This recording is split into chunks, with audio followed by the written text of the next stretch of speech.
Welcome to the Art of Plenty. I'm so glad you're here. I am so excited to share with you a practice that I have done for almost 2 decades that are an anchor for me in times of trouble. I can't wait to share this with you. But first, if you are one of those people who really enjoys the Art of Plenty, would you please subscribe? It really does make a difference for me because I get a sense of who out there is loving this content. And that is not only really encouraging, but it also gives me energy to keep going with this process and to look at how we can invest and expand this project into something bigger. So for those of you who have subscribed, a most heartfelt thanks. And for those of you who would love to do me a favor and really enjoy the show, please hit subscribe. Okay, are you on the edge of your seat, waiting to know what it is that I do that helps me get through times of trouble, times of discomfort? Okay, here's the deal. I first started employing this almost 2 decades ago, and I was in a situation where I was pregnant and I was expecting my first baby, and I did not really know anything about labor, and I didn't really want to know anything about labor because there was a part of it that definitely terrified me. It was even to the point when women around me that were having babies or had had babies would start talking about their birth stories. I would just stick my fingers in my ear and start humming. I did not want anything to do with it because I didn't want to hear stories where things went wrong or things almost went wrong or how painful it was or how awful it was. I just didn't want to hear that because it stressed me out, to be honest. So I had gone to this course to find out all about the process of what to expect when you go into labor and what delivery is like. You know what I even did? I remember sitting in that course and we had taken a break, and then they're like, after the break, we're going to be talking about cesareans and when things go wrong. I actually left the class. I did not sit there for it. I said to my husband, I was like, you take this part of the class.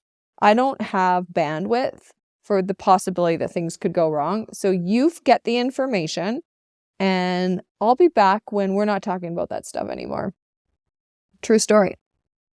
So what I did is when I went to that course, they talked about the way that the birth process is supposed to go. If everything was perfect, maybe not perfect, but if everything followed the pattern of what is to be expected when you are in labor and having a baby, this would be the order of events. So instead of writing out a birth plan, I want this kind of music in the room and I want a back massage and I'm going to have these painkillers or I'm not going to have painkillers. You know how people write out their birth plan? I did not do that. Instead, I wrote out a narrative for what my body was going to do. I basically wrote out the steps of a natural progressing vaginal birth, and I wrote it out in first person. My body's going to do this, and then I'm going to do that. And it was a 2-page document, Word document, and I put it in one of those little plastic covers, and I would read this story to myself while I was pregnant. I would read this story of what was going to happen when I went into labor. What was going to happen, and it wasn't specific. I didn't say I'm going to take painkillers or anything like that, or I'm not going to take painkillers. It was about what my body would do if it were to progress through a natural birth. And I would read this story to myself, and it became a self-fulfilling prophecy. So I meditated on this story, and when I say meditation, all I mean by that word is that I spent time putting those words into my soul, into my spirit, into my emotions, and I focused on them and I repeated them. So the meditative quality of it was that I was really focused on it and I would maintain my attention to the narrative and I repeated it over and over again. So I actually digested it in my soul. and into my spirit. Now, when I actually went into labor to have my first baby, it was like a textbook birth. It was actually quite hysterical. Now, when I look back and I think about it, everything happened in the progression like you would read in a textbook if it was a normal progression for birth, without surprises. The birth of my daughter, even the timeline that the birth followed, was pretty much textbook. There was maybe one component because my water broke, just like in the movies, like I was not in labor and my water broke. That was the only component that would be unusual for a birth. And I followed this story, that I had told myself would come to be, and it did come to be pretty much exactly as I had written it. And what I learned through that process of repetition and having it actually come to be is that this is an incredible tool to help us through things that we know are going to be difficult, or when things are difficult. It became both an anchor and a propeller. So an anchor in the sense that it kept me grounded so that I wasn't shifting or being pulled back and forth with what was going on in the moment. And it became a propeller in the sense that it pushed me through difficult seasons. I also used a similar strategy when my anxiety was super heightened. And you've probably, if you've listened to my podcast at all, you know that I struggled with panic for a while, and that I also had a situation where I struggled with anxiety aside from the panic for a time. So during that season in my life when my baseline of anxiety was higher, I took a bunch of recipe cards in the same way that I had written the story out for the birth of my daughter. I wrote down on the recipe card all of these truths that I wanted to believe for myself. And a lot of the ones that I utilized were different scriptures, because regardless of what your belief system is, I really feel that scripture is wisdom and knowledge from many, many years ago. There's a reason why it's an ancient text. There's a reason why it has so much longevity in our society. There's a reason why so many people go to it. There's a lot of wisdom in that. And I found that by meditating on scripture verses, it was a way for me to manage my anxiety and to keep that anxiety that was at a pretty high base level lower. It helped to take the peaks out and prevent the escalation of it. So I had written a collection of statements that I wanted to be true for myself, like I'm full of peace and I don't have to be anxious for anything. And things like tomorrow's got enough worry, just stay in the present. Like just a bunch of statements that really resonated with me, and I would read them before I went to bed, and I would read them when I got up in the morning. And that practice of continually putting that message in, even though at the beginning of when I first started it, it didn't necessarily feel true. But because of the experience that I had with my labor and delivery with my firstborn, I knew that there was power in this process. And I knew that at some point, the anxiety that I was experiencing, the panic that I was experiencing would recede. And these statements that I was speaking into my body, that I was speaking over my mind and speaking over to my emotions, were going to come through and were going to be true. Now, I utilized these cards not just for anxiety and panic, but I also wrote them every time I had another pregnancy. I would rewrite another narrative, another story about what birth was going to be like. And I would spend the majority of my pregnancy twice a day meditating on these words that I was speaking into myself. And it's not one of those things that you can just do one time and be like, okay, I'm good. I've done it. I put it into practice. It's one of those things that's a practice, meaning that I had to keep doing it. I don't think I would have had the experience that I had in that first birth had I not put it into my spirit over and over and over again, because it is the repetition. A few months ago, I had the privilege of interviewing a bunch of women entrepreneurs from my area, and I can't wait to share these stories with you. They're going to be coming out in April. And one of the things that I noticed from a couple of the interviews is there are other women who have similar statements that they speak to themselves, or they speak over themselves or to their family. And these statements are similar to what my meditations were on my chart. So for example, one of the women said, if you're going to do it good. And it's more than just positive self-talk. It's about taking something like that statement, like if I'm going to do it, I'm going to do it good.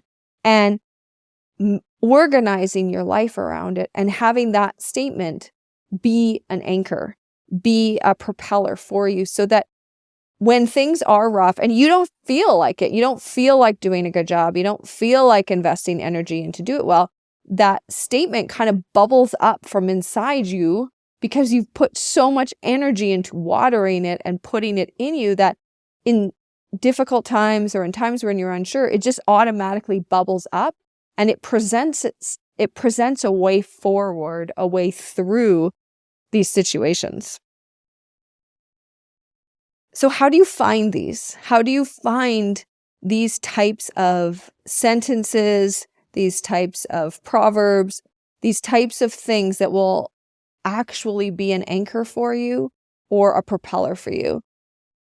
Because not everybody's the same. If I gave you my list of cue cards from when I was experiencing anxiety, it may not speak to you. Maybe only one of them would, maybe 5 would. Or if you read my narrative that I wrote for my labor and delivery, that isn't necessarily going to speak to you because part of what these need to be is individualized. They need to be specific to the way that you see the world, the way you think about the world.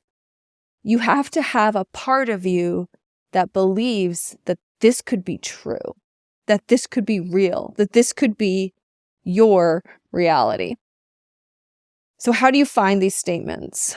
I've been puzzling over this for the last couple weeks because I know of other women who use similar methods, not just the women in the Story Hive interviews, but other women that I see around me that are doing incredible things, that are consistent or that stick with habits, even though it's difficult.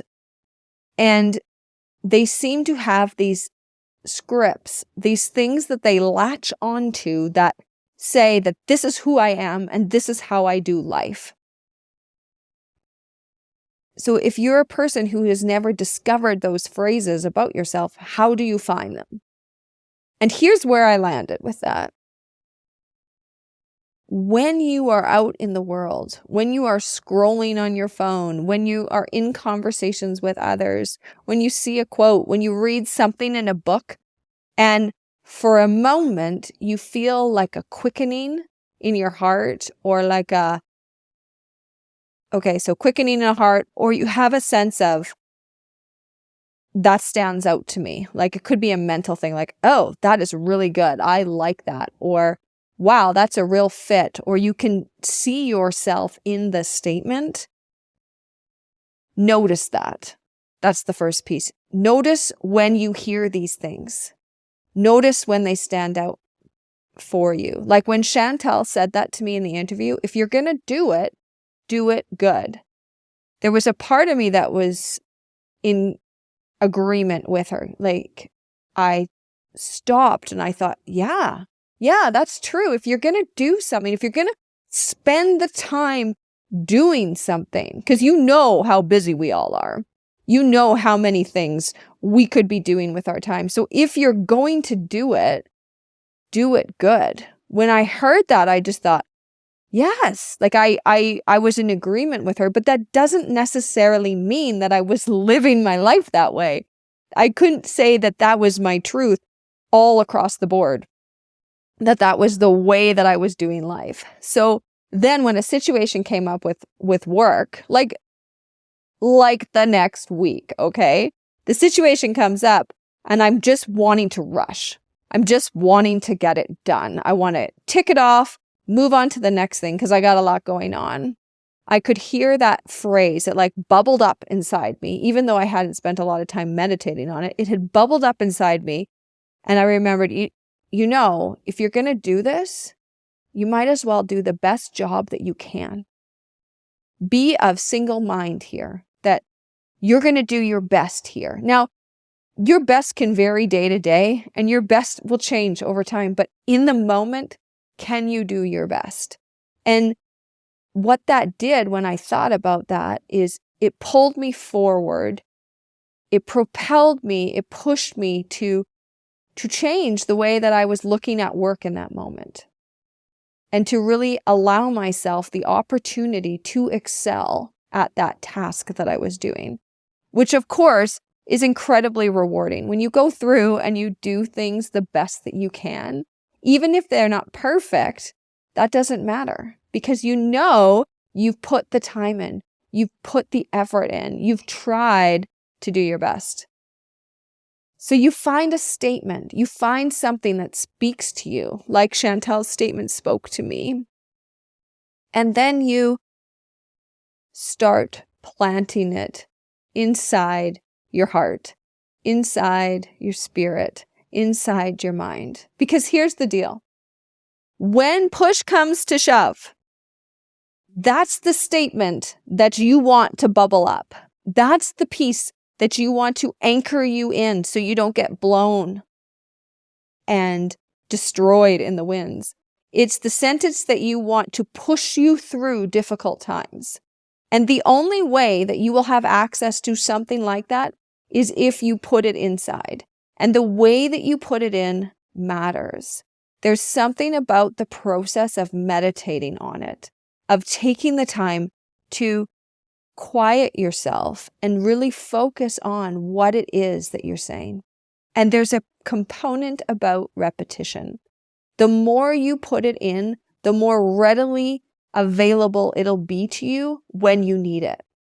This is why in first aid training, when you go and you take first aid training, the goal is that when you're in a situation where you need to execute some protocol for first aid, you don't have to think, because your first reaction is the appropriate first aid reaction. Because in the studying for first aid, that's what you're doing. You're putting it in your mind so that your first reaction is the correct one for the situation. And this is no different. You put these stories, these statements into you so that in a situation, it's the first thing that bubbles up. And that just takes time. It takes energy and commitment. Now, when I did my stories for my child labor and delivery, and when I did these for anxiety, I always did them at the first thing in the morning and the last thing I did at night. And there was intention around that. And that is often a time when I'm trying to shift a behavior, or I'm trying to change my thinking about something, or even when I'm getting new creative thoughts. That's a very significant time right before sleep and right when you wake up, because the way that your mind is working as it's going into dream phase and as it's coming out of dream or going into sleep or coming out of sleep is different than the way that your brain works the rest of the day. And I don't necessarily know the science behind what is actually happening, but there's more openness to impossibility. We just are less stringent in the way we think or the way we believe. There seems to be more space for the impossible. Because remember, you've just spent the night dreaming impossible things. Like literally, like you're flying or whatever your dreams may be. So there's this, when you wake up, your brain is just more malleable. And I know there's science behind this. I just do not know what said science is. But because of that state, that before you fall asleep and just after you wake up state, it's a prime time to water and to put inside of you these statements that will help you in future difficulty. Or if you're in difficulty now, it's the type of thing that can pull you through it and help you to see the light. They're statements that bring hope and foster that change is possible or that good things can come your way. And it requires a sense of fortitude. And when you have developed this type of mental toughness where you take these statements and you put them in and you hold on to them, the more you do that, it creates more room for you to do more of it in the future in other areas of your life. Because you start to have experiences of where those things that you've spoken into yourself come true. And you start to have evidence that you actually have a lot of control and power over yourself and over your emotions. And what that does is when you go back and you're putting more statements inside and you're feeding your spirit and you're feeding your soul with the truth, it sets you up for future times when you do that. Because you have evidence that this works for me, that this has changed me. So then the next time you do it, you're more open to the process. So it just kind of fuels itself and builds itself. I'm telling you, this is a practice that has literally changed my life. And I have shared it with many other women around anxiety and around birthing, and they say the same thing, that this is a practice that changed their life. And it's not something that I do all the time. Like, for example, right now I have no cue cards. I'm not putting in these messages into me right now. I don't have anything like this that I'm working on in that sense where I have to be really deliberate or where I want to be really deliberate. I've adapted the process a little bit in the last month because I've been thinking about, why do we latch on to some motivational words that we can then allow to shape our life? So I've been thinking about that because I've been noticing in the people around me that a lot of successful, disciplined, consistent women have these types of themes, these types of things that they say to themselves. And it's different than just self-talk. It's different than what they're just saying it to themselves, because there's this real sense that it doesn't matter what you say. I know this is true for me. I know that this is my reality. I know that this is how I need to live my life. Like, there's a real sense of deep conviction towards it. So I've been noticing that there's all these successful women that do that. And I've been wondering what their practice is. And so I've been thinking about that rather than actually putting statements into play. I've been noticing how people utilize this skill, which got me reflecting on when I've done it in the past with a lot of intention. Oh, I was excited to share that with you. I hope it speaks to you. I hope that if you're in a situation where you need an anchor or you need a propeller, that you can figure out some of these sentences, some of these like declarations for your life that are going to pull you through and hold you up. Because that's really what the Art of Plenty is all about. It's about helping women get on the road that they want to be on so that they can live the life that they were meant to live. I mean, we got some stuff to do. We got people to take care of, and we have a life to live, and we need to be free to do that. And this is one of the ways that I gained freedom in my life. Thank you so much for tuning in. I'm so honored that you would take time out of your day to listen to me and to hear what I have to share. If you're struggling to figure out what statement could work for you as an anchor or as a propeller, send me a DM and I would love to chat about it. This podcast is not meant to be professional advice. It is meant to be educational. It's entertainment. If you're one of those people that needs some help, please please look for it. Please get it in your home community where someone can speak into the specifics of your life. Once again, thank you so much. My name is Amy McInnes, and this is The Art of Plenty.